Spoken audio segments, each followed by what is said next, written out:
going to be working with a proportion. So let's say we have a proportion. We have to have a population is described. This is chapter 8.2. We have some population is described, like let's say, I don't know, Californians. What characteristic of Californians do you want to focus on? We can look at age, we can look at race, we can look at salary, we can look at all kinds of stuff, regions. Any ideas? What do you want to look at as a characteristic of Californians? What proportion are what? Violent. Convicted of a violent crime. What proportion of Californians have been convicted of a violent crime? All right. Convicted of violent crime. All right, we're just making stuff up here. I'm not going to find the real answer, but what do you think it is? Let's just make something up here. Can't be wrong. What percentage of all Californians do you think have been at one point convicted of a violent crime? 13%. Wow, 13% you think? That's a pretty violent country. So 13 out of 100 people you run into are likely to have been convicted at one point or another of a violent crime. Okay, let's just assume that's true. It's a scary world, but okay. So let's say we have that. Let's say it's true. This is our population from where we're going to be drawing samples, okay? So we're going to start drawing samples of a particular size. Just to make the numbers pretty right now, I'm going to make the sample size 10, just because it makes them nice. Say our samples of size n equals to 10. Okay, so one sample might have the following. So let's say I adopt V for violent. So not violent, not violent, not violent. V, 1, 2, 3, 4, not violent, not violent. 1, 2, 3, 4, 5, 6, 7, 8, 9, 10. Here is one possibility. I randomly drew some people here, and the first 3 had not been convicted of a violent crime. Then the next 4 had been. Then the next 2 had not, and then the last one had been convicted of a violent crime. So in this case, we use the letter X to represent the number of items in your sample that exhibits the characteristic you're looking for. So in this case, X equals to 1, 2, 3, 4, 5. X equals to 5. Right? So X is the number of items in your sample that has the characteristic that we are focusing on, in this case, have been convicted of a violent crime. So in this particular case, we have a ratio, a proportion from our sample, which we denote by p hat as 5 over 10. So p hat is the proportion of our sample, which is equal to x over n. Right? In our sample, x represents how many have the characteristic we're looking for, and n represents the number of values in that sample. So in this first example, p hat is equal to 0.50, 50%. Okay.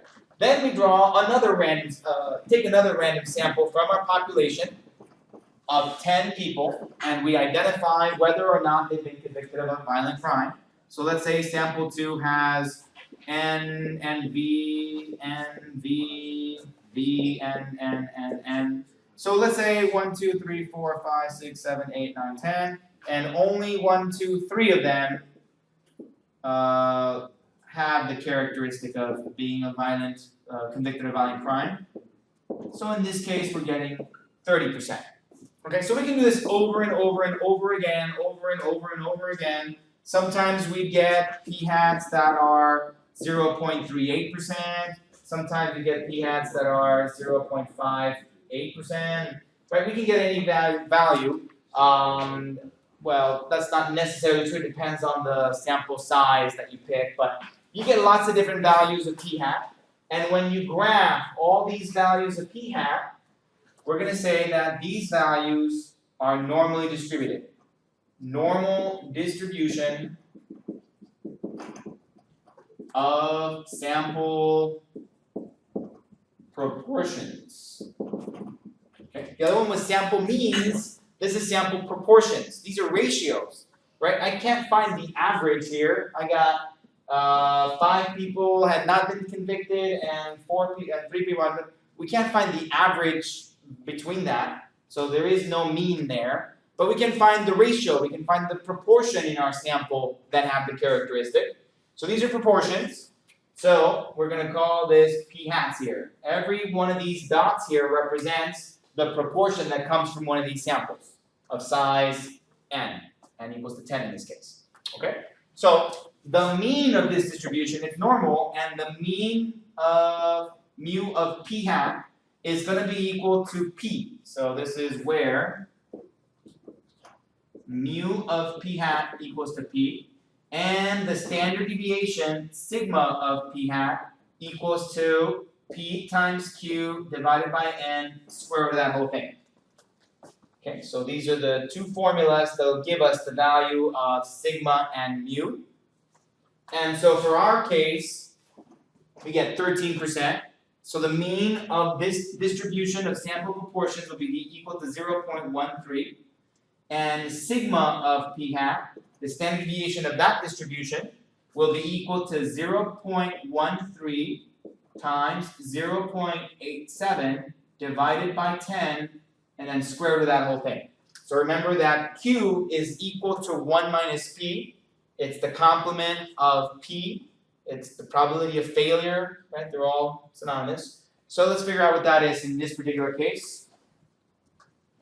We got 0.13 times 0.87 divided by 10 to the 0.5 power. So I get 1063.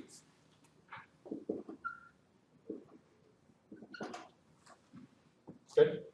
Questions, comments, issues? No? Okay, so now when is this guaranteed to happen? It won't always happen. It'll happen as long as we satisfy 2 conditions. Okay? One condition is, so must satisfy 2 conditions.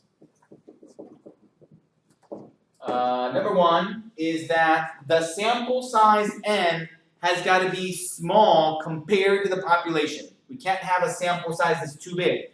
How small? It's got to be less than 5% of the population size. All right, all of California, we're taking a sample of size 10, we're okay, right? What if I was taking a sample of size 10 million? Now we might be in trouble. I don't know what the population is, California. That might be too big, okay? Now we're in trouble. What if it was 10 million out of the entire country? We're okay. That's not that big, all right? So it's in relation to the sample. Now, if I was taking a sample size 10 from this class, we'd be in trouble. There's not barely 10 people, right? Okay, so it depends on that. So n must be less than or equal to 0.05 times capital N, where lowercase n is the size of the sample and capital N represents the size of the population. So when you multiply 0.05 times the size of the population, it's got to be some number that's bigger than n in order for this to work. That's one condition. And the second condition is a little mysterious. It must be true that n times p times q is greater than or equal to 10.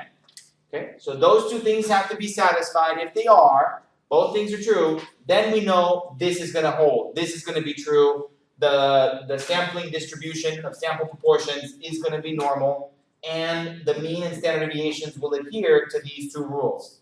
The mean of this distribution will be equal to the proportion in the original population, and the standard deviation will be equal to that little formula, p times q divided by n, and then take the square root of that whole thing. Any questions about that?